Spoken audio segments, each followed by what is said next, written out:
Bonsoir Stéphane. Bonsoir Pierre-Antoine.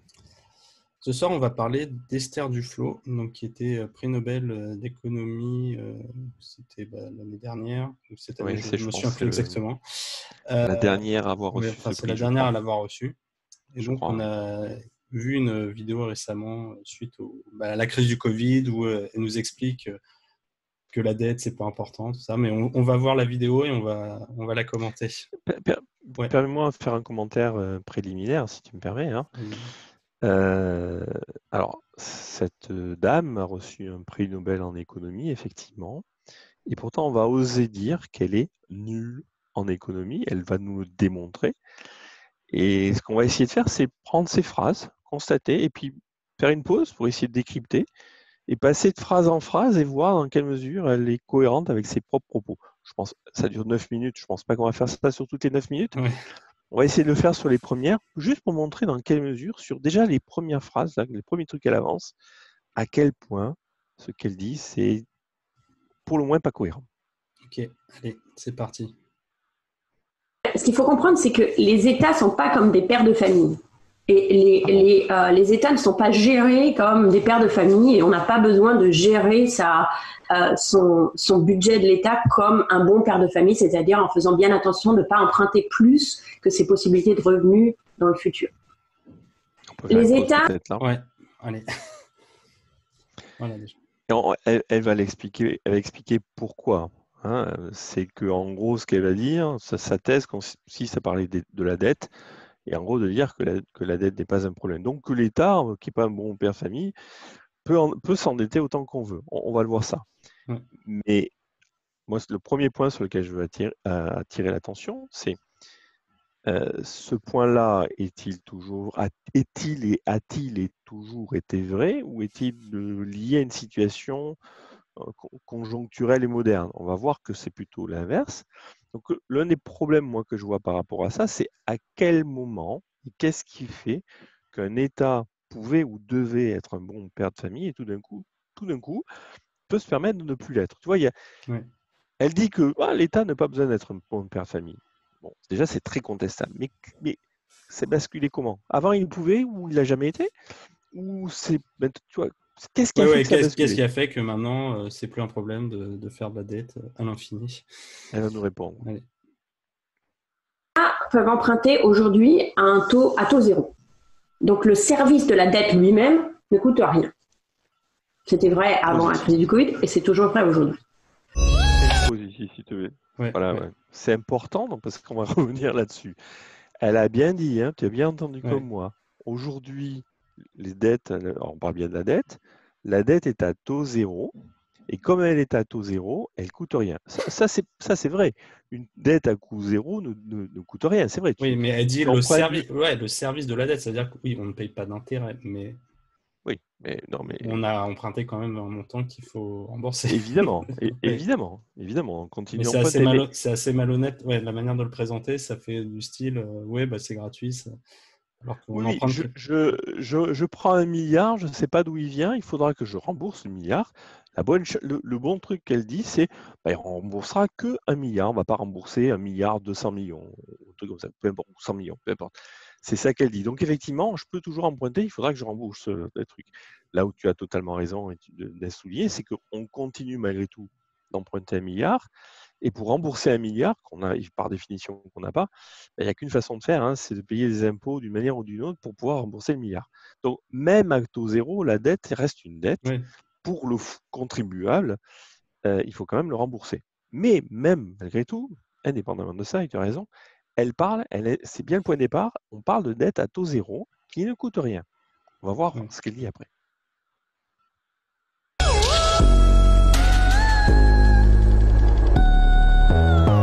Si on a un pays comme l'Allemagne ou la France, on peut laisser monter la dette de l'État sans s'inquiéter du fait que, oh, mais un jour, il faudra la rembourser et donc, en fait, on prend une hypothèque sur l'avenir.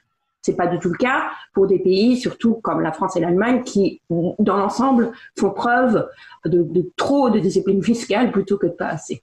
Donc, on peut dire. On pose ici. Ouais. Donc là, on est bien sur ce que tu as dit. On emprunte, donc c'est bien une hypothèque, il faudra bien rembourser. Et donc elle dit non, il n'y a pas à s'inquiéter de rembourser. Et pour justifier qu'il n'y a pas assez qui est remboursé, c'est oh, de toute façon, la France et l'Allemagne, on ne sait pas trop les autres pays, hein, mais la France et l'Allemagne, il n'y a pas de problème, on peut augmenter les impôts en France et en Allemagne. C'est ça Elle qu'elle parle de dit. discipline fiscale. Discipline Ça veut fiscale. dire, en gros, même si on monte les impôts, bah, les gens payent. On peut encore monter les impôts. C'est ça que ça veut dire aussi. Oui, non, mais c'est ça que ça veut dire. Oui, c'est que on est discipliné. Donc, si on augmente les impôts, bah, les gens les paieront. Voilà, les gens sont gentils, on leur demande Ouais. de payer les impôts, bah, ils sont disciplinés, donc ils payent les impôts. Donc on peut continuer à augmenter les impôts, donc vas-y, pas de problème. Elle ne se pose absolument pas la question de la moralité de ce qu'elle dit. Et au passage, elle a fait la pirouette entre la dette à 0% et tout d'un coup, là, elle vient de parler de l'endettement, ce qui n'est pas tout à fait la même chose. En plus, oui, bon. Passons sur le 0%. On va y revenir sur le 0%. Pourquoi ils n'empruntent pas une somme infinie? Parce que quand ils empruntent une somme infinie, ils l'empruntent auprès de qui? Ils l'empruntent auprès de leurs créditeurs dans le pays et auprès de créditeurs internationaux. S'ils essayent d'emprunter une somme vraiment infinie, les créditeurs vont se dire « Ah, mais on ne récupérera jamais cet argent, donc cette dette ne vaut rien. » Mais si je garde... On peut faire une pause? Parce qu'il y a deux choses. Elle a dit, tu as vu, qu'est-ce qui fait qu'on ne peut pas emprunter à l'infini. À l'infini.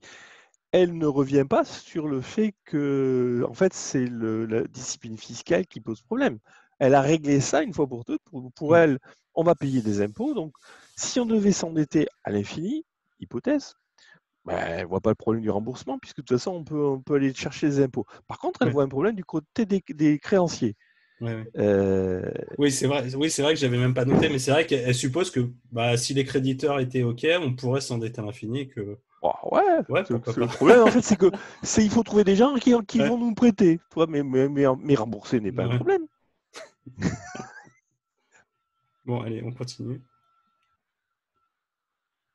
Ma dette dans des proportions raisonnables vis-à-vis du PIB, ce qui est tout à fait le cas de ce qui est proposé aujourd'hui par Merkel et Macron. Les créditeurs... Attends, je voudrais juste poser là, parce que quand on dit taux raisonnable, là, on va être à 127% là, du oui, PIB on a passé les 120%, mais c'est surtout, on est encore en permanence dans des tours de passe-passe ou des amalgames d'un truc à l'autre. Il y a 2 minutes, elle a justifié que ce qui pouvait poser problème, c'était la fiscalité.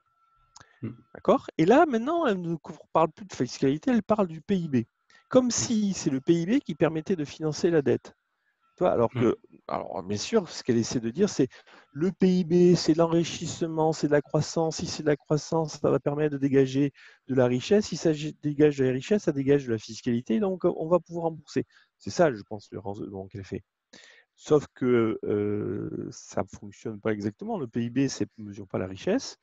C'est un truc qui ne veut rien dire. Et encore une fois, elle ne reste pas sur la cohérence, elle n'est pas sur la même cohérence de termes. Elle passe tout le temps, dans toute cette vidéo, d'un truc à l'autre, en faisant des amalgames en permanence, sans rester sur les arguments qu'elle a avancés avant. Et autre truc, tu verras, l'image le montre, elle parle de créditeurs domestiques et internationaux. Elle introduit ce concept, on va le voir là. Elle ne s'en sert plus jamais. On ne sait même pas pourquoi elle le fait. Mais allons, tu vas voir, allons-y.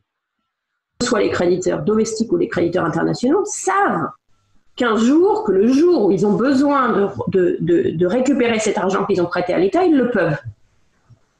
Et tant que vous savez que vous pouvez récupérer cet argent dans le futur si vous voulez, c'est un investissement qui est très très sûr, l'investissement de la dette des... Enfin, je trouve ça étrange de dire que c'est un investissement si c'est à taux zéro. Exact. Et j'adore le concept d'investissement dans une dette en plus.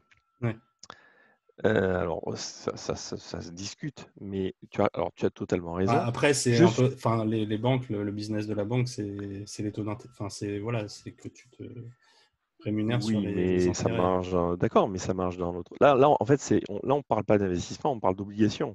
Investissement. Attention, c'est pas la même chose. Un investissement, c'est pour moi. C'est je mets de l'argent dans une entreprise au sens large, une initiative. en espérant avoir un retour sur investissement, hein, c'est la définition. Oui, c'est quand tu achètes une action, par exemple. Voilà. Tu espères que ça augmente, d'avoir des dividendes, Voilà. des choses comme ça. Là, ce dont elle parle, ce sont des obligations. C'est vrai.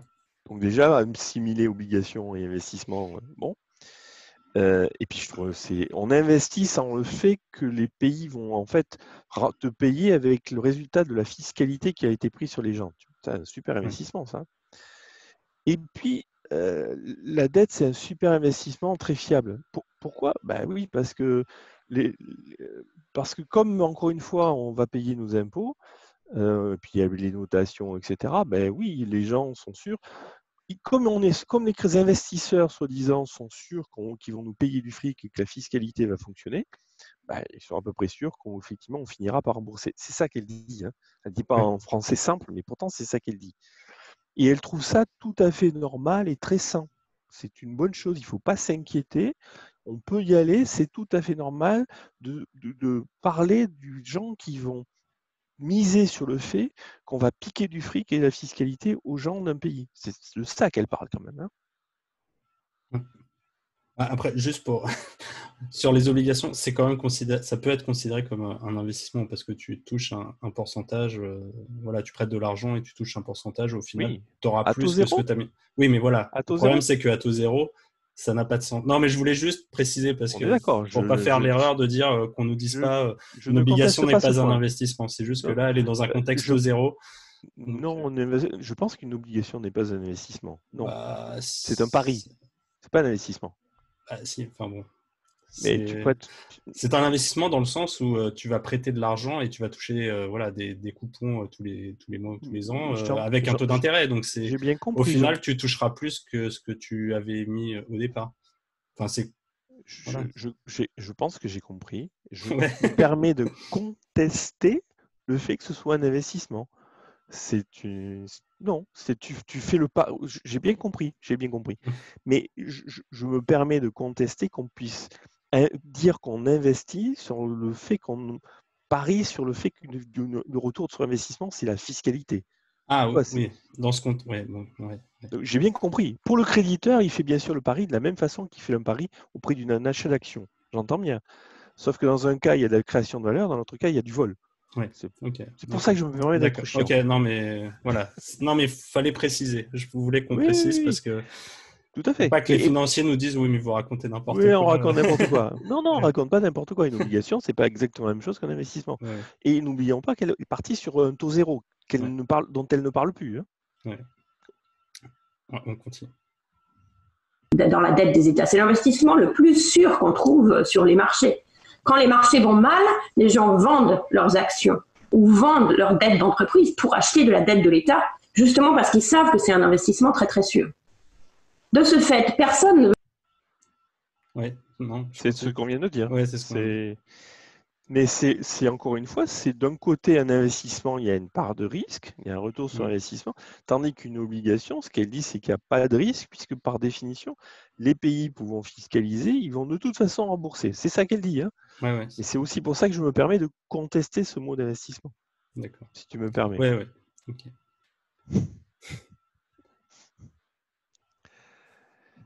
Alors j'ai mis de ce fait, personne ne veut jamais être remboursé. J'adore ça. Pourquoi je ne... Attends, j'ai un petit problème de réseau. Ça ne redémarre pas? Non. Attends, je mets à jour la page.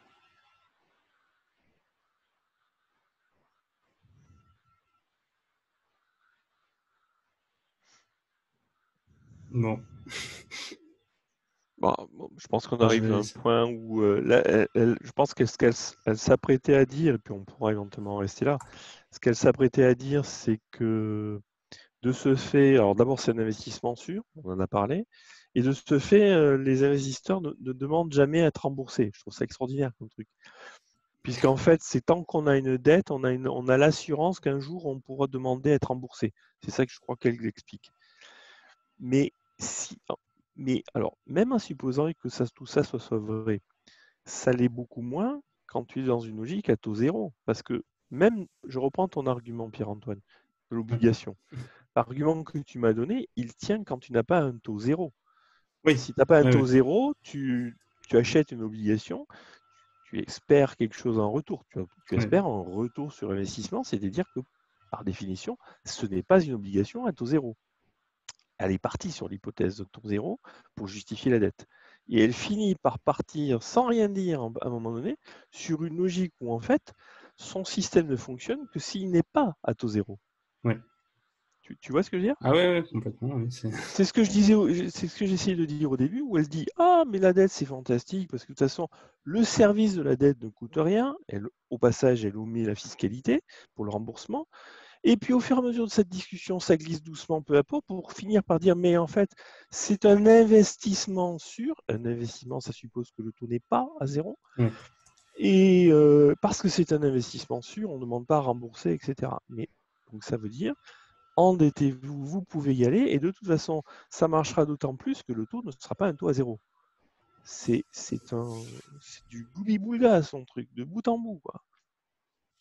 Ouais. Bon, je Prix suis Nobel désolé, ouais, je n'arrive pas à retrouver. Je suis désolé à retrouver le réseau là pour la vidéo, c'est dommage. C'est bizarre. Ouais. Bon. Attends, je vais juste tester quelque chose, 2 secondes. Hop.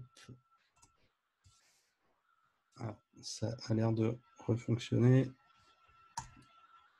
Ok. On va repartager.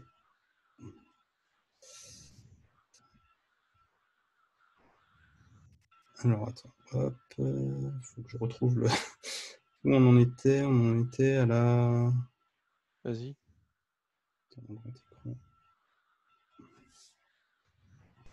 De ce fait, on peut accumuler des dettes de l'État pendant des durées très, très, très longues, s'approchant en fait de l'infini. Le plus simple, c'est de se dire c'est de l'argent gratuit. Pourquoi c'est C'est de l'argent gratuit. C'est de l'argent gratuit. C'est de l'argent gratuit, mais gratuit pour qui? Pour l'État? Ah oui, c'est de l'argent gratuit pour l'État, c'est vrai. Mais elle oublie encore une fois que ça a été payé par la fiscalité. L'argent, il ne sort pas du chapeau. C'est de l'argent gratuit si c'est à taux zéro.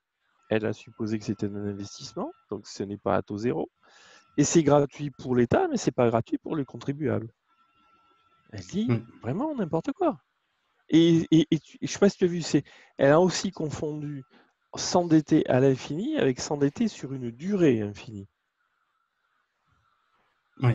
Alors, je attends, pense que la raison pour laquelle elle fait ça, c'est que en fait, comme l'endettement ne coûte rien, quand tu commences à avoir une dette qui arrive à maturité, bah, tu peux la rembourser en créant une nouvelle dette pour la rembourser. Donc en fait, c'est une espèce de. Tu crées une cavalerie et donc tu payes tes dettes avec de nouvelles dettes sans fin. Donc la dette explose par le paiement de la dette. Ouais. Mais tout ça ne tient que si la dette n'est pas à taux zéro, contrairement à ce qu'elle a dit au début.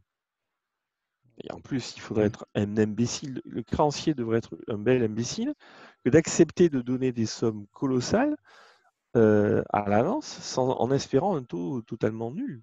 Ça n'a aucun intérêt. Il n'y a personne qui fait ça, à part d'autres États peut-être. Au contraire, des individus peuvent aujourd'hui emprunter à un taux très très faible.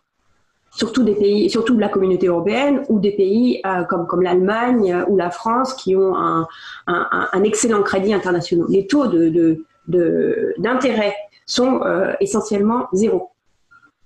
Donc vous pouvez emprunter à un taux très très faible. Après vous vous dites oui mais un jour il faudra bien rembourser. Mais le petit secret c'est qu'en réalité non, il faudra jamais rembourser parce que l'Allemagne ou la France ne va pas perdre son standing sur le marché du crédit. Donc les créditeurs futurs, que ce soit les créditeurs, les gens du pays ou que ce soit les pays étrangers, savent bien que les pays rembourseront dans le futur. Donc tant qu'on est sûr que les pays remboursent. Non mais elle vient de. Elle vient de se contredire, on est d'accord. Ah oui. Il ne faut jamais rembourser, mais c'est parce qu'on n'a pas besoin de rembourser parce qu'on sait qu'on va rembourser. Oui. Ça, hein. Mais en fait, je pense que ce qu'elle essaie de dire, j'essaie d'être gentil avec elle, je pense que ce qu'elle essaie de dire, c'est ce que j'ai dit avant, c'est en fait, on va rembourser, mais on va rembourser avec de la nouvelle dette. Donc, en fait, voilà. Mais tu te rends compte que c'est un prix Nobel qui explique la dette comme ça, et en fait, un coup, elle dit non, mais il n'y a pas besoin de rembourser, Et en fait, si bien sûr, on va forcément rembourser.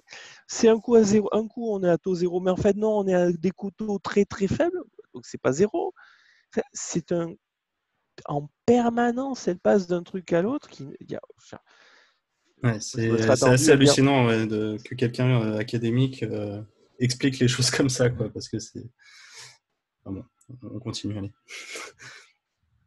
Rembourseront dans le futur. En fait, on n'a jamais vraiment besoin de rembourser parce que les gens sont contents de maintenir la dette. Donc la réalité, c'est que les gens sont contents de maintenir la dette. Personnellement, je suis pas content. Hein.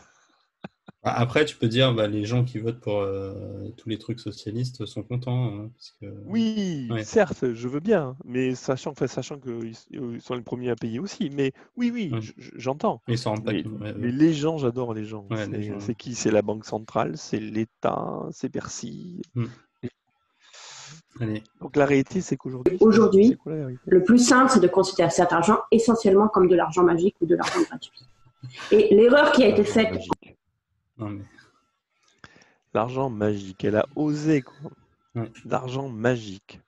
Le plus simple, c'est de considérer que l'argent est de l'argent magique. Je pense que faut mettre une citation Esther Duflo 2020, l'argent est devenu magique. Qu'est-ce que tu veux dire avec un truc pareil? Moi, je pense qu'on peut s'arrêter là, sincèrement. Ouais, c'est vrai que là, l'argent gratuit, l'argent magique.